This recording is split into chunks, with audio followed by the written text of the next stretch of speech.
Hello friends, welcome to डाली quick revision classes. आज हम भारतीय संविधान एवं हमारी शासन व्यवस्था के बारे में पढ़ेंगे। तो चलिए स्टार्ट करते हैं कि हमारा पहला क्वेश्चन है कि भारतीय संविधान के किस अनुच्छेद के अंतर्गत भारत सरकार का दायित्व है कि वह बाह्य आक्रमण एवं आंतरिक अशांति से राज्यों की रक्षा करेगी। ठीक है, तो ये किस अनुच्छेद में बताया गया है कि वह बाह्य आक्रमण एवं आंतरिक अशांति से राज्यों की रक्षा करेगी। तो ये अनुच्छेद 355 में बताया गया है। किस में बताया गया है? अनुच्छेद 355 में बताया गया है। अनुच्छेद 355 में बताया गया है। ठीक है, नेक्स्ट है भारत के प्रत्येक नागरिक का कर्तव्य होगा प्राकृतिक पर्यावरण का संरक्षण एवं सुधार। यह कथन भारतीय संविधान के किस अनुच्छेद से संबंधित है? तो अनुच्छेद 48 में, अनुच्छेद 48A। तो 48A में बताया गया है कि कृषि, उसमें अनुच्छेद 48 में बताया गया है कृषि और पशुपालन, जबकि 48A में बोला गया है कि पर्यावरण का संरक्षण एवं सुधार। ठीक है, 48A में क्या बोला गया है? पर्यावरण का संरक्षण एवं सुधार करना। जबकि 48 में क्या बोला गया है? 48 में बोला गया है कृषि एवं पशुपालन की व्यवस्था करना। क्या बोला गया है? कृषि एवं पशुपालन, कृषि एवं पशुपालन की व्यवस्था करना, ये बताया गया है 48 में। जबकि 48A में बोला गया है कि पर्यावरण का संरक्षण एवं सुधार करना। बढ़ते हैं नेक्स्ट पे। नेक्स्ट है भारतीय संविधान के किस अनुच्छेद में राज्यों द्वारा प्राथमिक शिक्षा मातृभाषा में दिए जाने का प्रावधान है? प्राथमिक शिक्षा मातृभाषा में दी जानी चाहिए, किस अनुच्छेद में बताया गया है? अनुच्छेद 350A में। अनुच्छेद 350A में बताया गया है कि राज्यों द्वारा जो प्राथमिक शिक्षा दी जाए वो मातृभाषा में दी जाए। 500 से अधिक रजवाड़ों देशी रियासतों के भारत में विलय के लिए कौन उत्तरदायी था? सरदार वल्लभ भाई पटेल देशी रियासतों के भारत में विलय होने के उत्तरदायी थे। नेक्स्ट है वर्तमान समय में राज्यों की संख्या कितनी है? तो वर्तमान समय में राज्य कितने हैं? 28 हैं। आप सभी को पता है कि वर्तमान समय में राज्य कितने हैं? 28 है। बढ़ते हैं नेक्स्ट पे। नेक्स्ट है राज्य पुनर्गठन अधिनियम। राज्य पुनर्गठन अधिनियम 1956 के पश्चात राज्य एवं संघ शासित क्षेत्रों की संख्या क्रमशः कितनी थी? 14 थी। ठीक है, राज्य कितने थे? 14 थे और संघ शासित प्रदेश कितने थे? 6 थे। भारतीय संविधान में नागरिकता का प्रावधान कब लागू हुआ? 1955 में भारतीय संविधान में नागरिकता का प्रावधान लागू हुआ था। भारत में एकल नागरिकता की अवधारणा कहाँ से अपनाई गई है? इंग्लैंड से।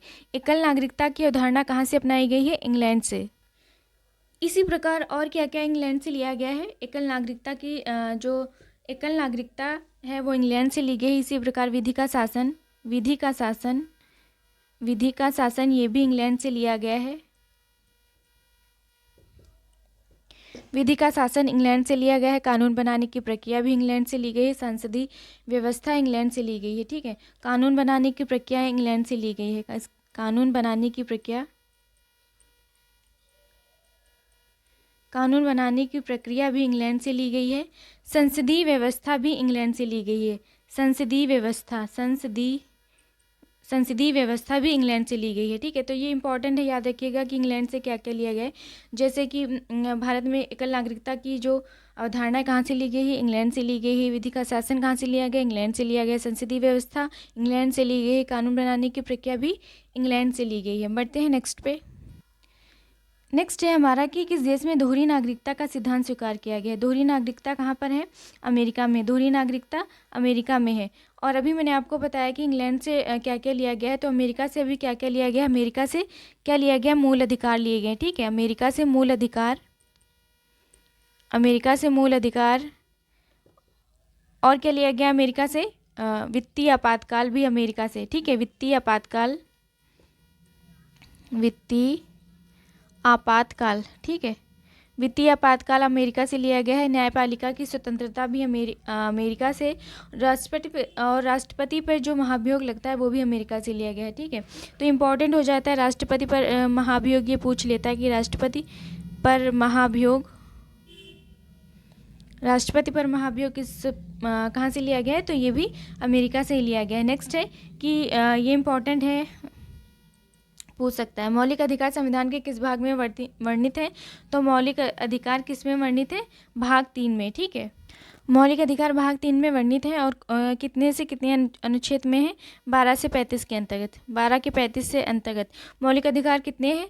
मौलिक अधिकार आप सभी को पता है कि कितने हैं मौलिक अधिकार, 7 हैं। मौलिक अधिकार 7 है। कौन कौन से होते हैं? समानता का अधिकार, स्वतंत्रता का अधिकार, शोषक के विरुद्ध अधिकार, धार्मिक स्वतंत्रता का अधिकार, शिक्षा एवं संस्कृति का अधिकार, संवैधानिक उपचारों का अधिकार और संपत्ति का अधिकार। ठीक है, तो अभी तो 6 हैं, पहले 7 थे। तो संपत्ति का जो अधिकार है वो ख़त्म कर दिया गया है, वो अभी विधिक अधिकार है। ठीक है, तो संपत्ति के अधिकार को हटा दिया गया है। और अभी कितने, वर्तमान में कितने हैं? 6 हैं। और मूल संविधान में 7 मूल अधिकार थे। बढ़ते हैं नेक्स्ट पे। अभी कितने हैं? 6 हैं। 6 मौलिक अधिकार हैं। पहले कितने थे? 7 थे। पहले 7 थे। नेक्स्ट है कि मौलिक अधिकारों का निलंबन कौन कर सकता है? तो मौलिक अधिकारों का जो निलंबन है वो राष्ट्रपति कर सकता है। बढ़ते हैं नेक्स्ट पे। भारतीय संविधान के अनुच्छेद 25 किससे संबंधित है? तो धर्म की स्वतंत्रता से अनुच्छेद 25 संबंधित है। नेक्स्ट है कि व्यक्तिगत स्वतंत्रता के लिए कौन सी रिट जारी की जा सकती है? तो हेबियस कार्पस रिट जारी करी जाती है। ठीक है, हेबियस कार्पस रिट। नेक्स्ट है 44वें संविधान संशोधन विधेयक द्वारा किस मौलिक अधिकार को सामान्य वैधानिक अधिकार बना दिया गया? तो संपत्ति के अधिकार को, अभी मैंने आपको बताया कि ये संपत्ति का जो अधिकार था वो हमारे मूल अधिकार में 7वां अधिकार था। ठीक है, तो अभी इसको 44वें संविधान संशोधन के द्वारा विधिक अधिकार बना दिया गया है। ठीक है, संपत्ति के अधिकार को हटा दिया गया है। बढ़ते हैं नेक्स्ट पे। नेक्स्ट है कि इम्पोर्टेंट कि भारतीय संविधान का कौन सा अनुच्छेद अस्पृश्यता का उन्मूलनकरण करता है? अस्पृश्यता मतलब छुआछूत, छुआछूत। ठीक है, किसी भी रूप में इसके व्यवहार का निषेध करता है। तो ये छुआछूत का जो है ये किस अनुच्छेद में? अनुच्छेद 17 में है। ठीक है, अस्पृश्यता का अंत, छुआछूत का अंत क्या है? कौन से अनुच्छेद में? अनुच्छेद 17 में। इंपॉर्टेंट है, पूछा जा सकता है। और इसके बाद कौन सा था? 18 में क्या था? 18 में था उपाधियों का अंत। ठीक है, 18 में था उपाधियों का अंत। नेक्स्ट है भारतीय संविधान के किस अनुच्छेद में राज्य के नीति निर्देशक तत्वों का उल्लेख है?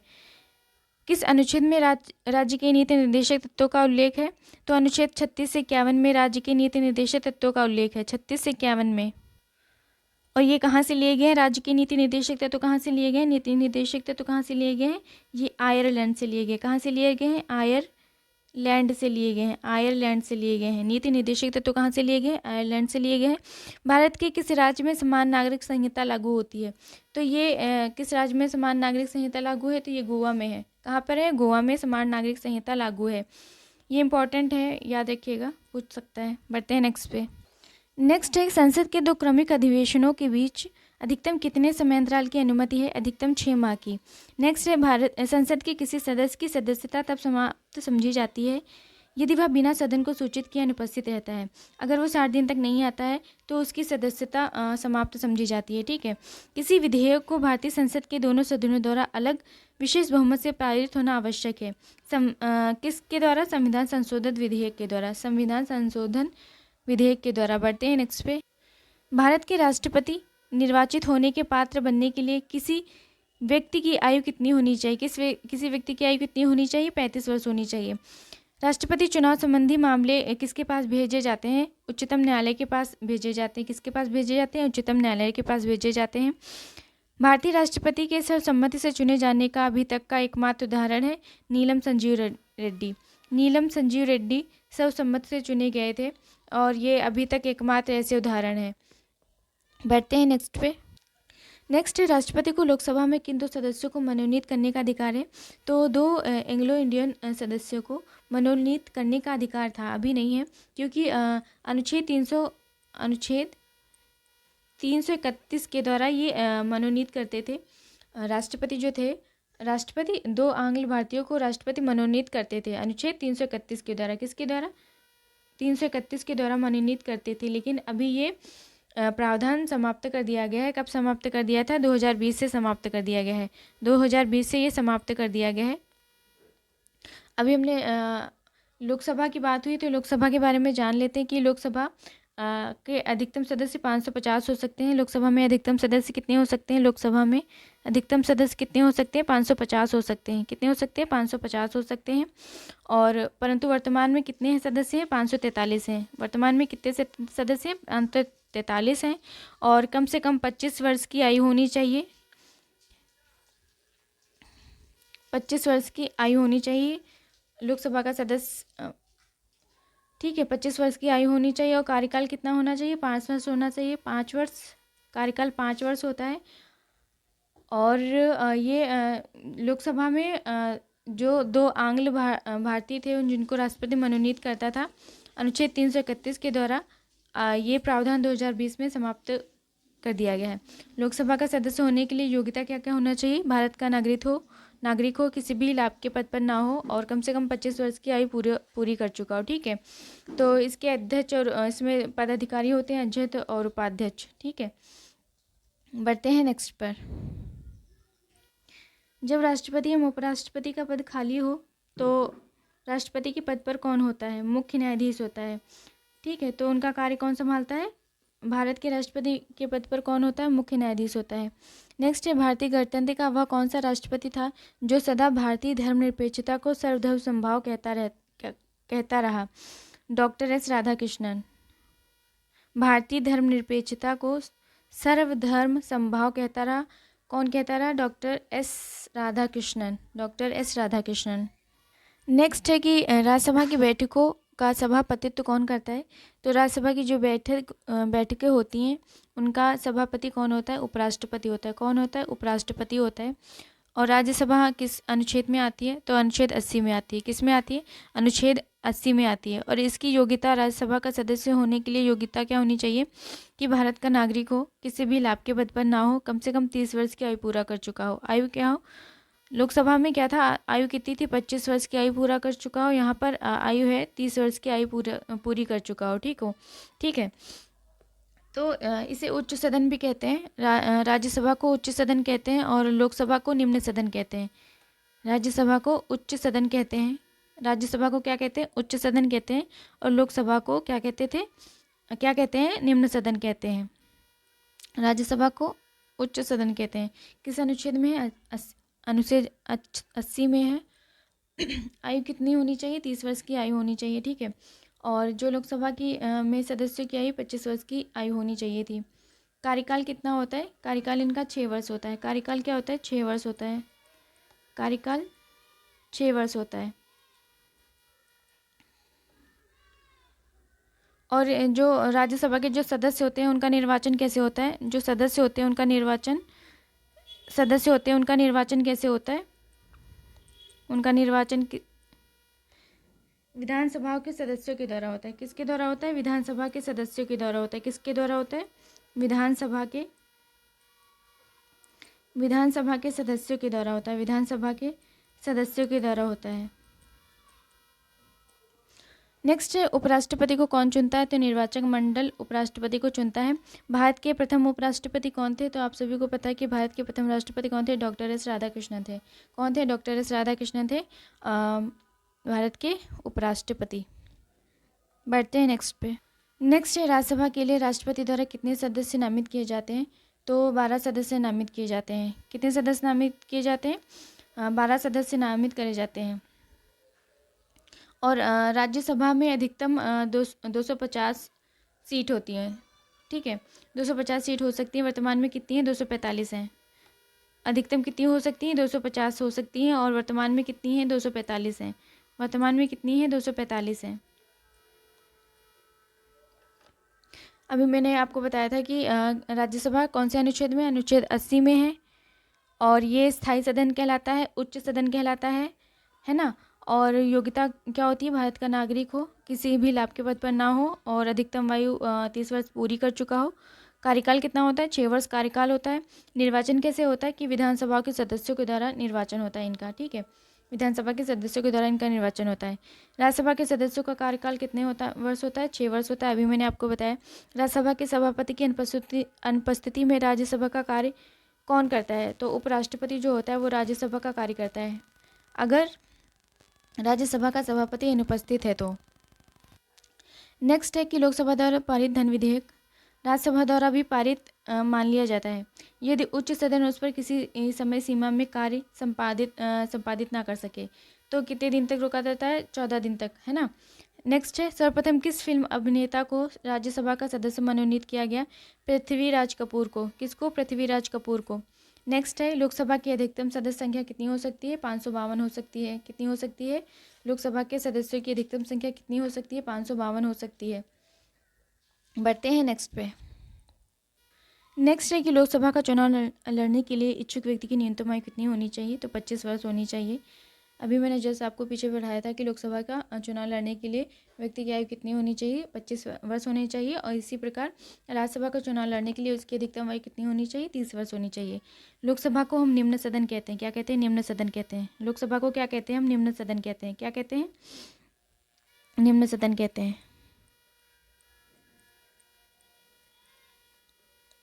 लोकसभा को हम क्या कहते हैं? निम्न सदन कहते हैं। और अधिकतम इनकी संख्या कितनी होती है? 550 अधिकतम संख्या होती है। 550 संख्या होती है। और वर्तमान में कितनी है? 543 है। वर्तमान में कितनी है? 543 है। 543 है। ठीक है, वर्तमान में कितनी है? 543 है। और इसमें क्या होता है कि दो आंग्ल भारतीयों को राष्ट्रपति मनोनीत करता था। आंग्ल भारतीयों को राष्ट्रपति मनोनीत करता था। किस अनुच्छेद के अंतर्गत करता था? अनुच्छेद 331 के अंतर्गत करता था। लेकिन यह प्रावधान 2020 में समाप्त कर दिया गया है। और इसकी योग्यता क्या क्या होनी चाहिए? भारत का नागरिक हो, किसी भी लाभ के पद पर ना हो, 25 वर्ष की आयु पूरी कर चुका हो। ठीक है, इनका कार्यकाल कितने वर्ष होता है? 5 वर्ष इनका कार्यकाल होता है। कितने वर्ष होता है? 5 वर्ष इनका कार्यकाल होता है। नेक्स्ट है, लोकसभा में अनुसूचित जाति एवं अनुसूचित जनजाति के लिए सीटों का आरक्षण संविधान के किस अनुच्छेद में बताया गया है? अनुच्छेद 330 में। किसमें बताया गया है? अनुच्छेद 330 में। अनुसूचित जाति और अनुसूचित जनजाति SC/ST का प्रावधान किस में है? अनुच्छेद 330 में। लोकसभा का सत्र एक वर्ष में न्यूनतम कितनी बार बुलाया जा सकता है? 2 बार, 6 महीने की अंतराल पे। ठीक है, अधिकतम कितनी बार बुलाया जा सकता है? 2 बार। नेक्स्ट है कि प्रधानमंत्री की नियुक्ति कौन करता है? तो प्रधानमंत्री की नियुक्ति कौन करता है? राष्ट्रपति करता है। कौन करता है? प्रधानमंत्री की नियुक्ति कौन करता है? राष्ट्रपति करता है। प्रधानमंत्री की नियुक्ति राष्ट्रपति करता है। मंत्रिमंडल संघीय की बैठक की अध्यक्षता कौन करता है? प्रधानमंत्री करता है। मंत्रिमंडल की बैठक की अध्यक्षता कौन करता है? प्रधानमंत्री करता है। किस प्रधानमंत्री ने एक बार पद से हटने के पश्चात दोबारा पद संभाला था? प्रधानमंत्री इंदिरा गांधी जी ने एक बार पद से हटने के बाद दोबारा पद संभाला था। ठीक है, बढ़ते हैं नेक्स्ट पे। अब तक लोकसभा में प्रस्तुत अविश्वास प्रस्ताव सर्वाधिक बार किस प्रधानमंत्री की सरकार के खिलाफ रखा गया है? प्रधानमंत्री इंदिरा गांधी के खिलाफ रखा गया है। और अविश्वास प्रस्ताव सर्वाधिक बार इनके कार्यकाल में रखा गया है। इनके खिलाफ, ठीक, सरकार के खिलाफ रखा गया है। संसदीय शासन प्रणाली में वास्तविक कार्यपालिका शक्ति किसके पास होती है? वास्तविक कार्यपालिका शक्ति किसके पास होती है? तो प्रधानमंत्री के पास होती है। किसके पास होती है? प्रधानमंत्री के पास होती है। भारत के केंद्रीय मंत्री परिषद की बैठक की अध्यक्षता कौन करता है? केंद्रीय मंत्री परिषद की बैठक की अध्यक्षता कौन करता है? तो प्रधानमंत्री करता है। कौन करता है? प्रधानमंत्री करता है। नेक्स्ट है, लोकसभा का पहला अध्यक्ष कौन था? GV मावलंकर जी लोकसभा के पहले अध्यक्ष थे। भारत सरकार का प्रथम विधिक अधिकारी कौन था? भारत के महान्यायवादी जो होते हैं वो विधि अधिकारी होते हैं। भारत के अटॉर्नी जनरल महान्यायवादी की नियुक्ति कौन करता है? तो राष्ट्रपति इनकी नियुक्ति करता है। कौन करता है? राष्ट्रपति इनकी नियुक्ति करते हैं। नेक्स्ट है, वह व्यक्ति कौन है जो संसद का सदस्य नहीं होता है लेकिन जिसे संसद को संबोधित करने का अधिकार होता है? भारत का अटॉर्नी जनरल संसद का सदस्य नहीं होता लेकिन संसद को संबोधित करने का अधिकार इसको प्राप्त होता है। इंपॉर्टेंट है, पूछा जा सकता है। भारत का सॉलिसिटर जनरल कौन होता है? सॉलिसिटर जनरल कौन होता है? प्रशासनिक अधिकारी को कहते हैं। किसको कहते हैं? प्रशासनिक अधिकारी को कहते हैं। भारत में नई संसदीय समिति प्रणाली की शुरुआत कब हुई थी? 1991 ईस्वी में हुई थी। कब हुई थी? 1991 ईस्वी में हुई थी। संसदीय समिति प्रणाली की शुरुआत कब हुई थी? 1991 ईस्वी में हुई थी। भारत के सर्वोच्च न्यायालय की स्थापना किस अधिनियम के तहत हुई थी? 1935 के अधिनियम के तहत। इंपॉर्टेंट है, 1935 के अधिनियम के तहत भारत के सर्वोच्च न्यायालय की स्थापना हुई थी 1935 के अधिनियम के तहत। उच्चतम न्यायालय के न्यायाधीशों की सेवानिवृत्ति की आयु कितनी होती है? 65 वर्ष की आयु। उच्चतम न्यायालय के जो न्यायाधीश होते हैं उनकी जो सेवानिवृत्ति की आयु होती है 65 वर्ष होती है। ठीक है, तो यहाँ पर ये इंपॉर्टेंट है। भारत के सर्वोच्च न्यायालय की स्थापना किस अधिनियम के तहत हुई थी? तो 1935 के अधिनियम के तहत हुई थी। और इसे अधिनियम के द्वारा ही 1 अक्टूबर को, है ना, कब? 1 अक्टूबर 1937 को 1937 में उच्चतम न्यायालय का गठन किया गया। ठीक है, 1937 में उच्चतम न्यायालय का गठन किया गया था। उच्चतम न्यायालय का गठन किया गया। ठीक है, उच्चतम न्यायालय का तब गठन किया गया था। और नेक्स्ट था कि आयु कितनी होनी चाहिए, तो 65 वर्ष की आयु होनी चाहिए। तो आज के लिए बस इतना ही, मिलते हैं नेक्स्ट क्लास में। अगर वीडियो अच्छी लगी हो तो चैनल को सब्सक्राइब करें, शेयर करें। Thanks for watching.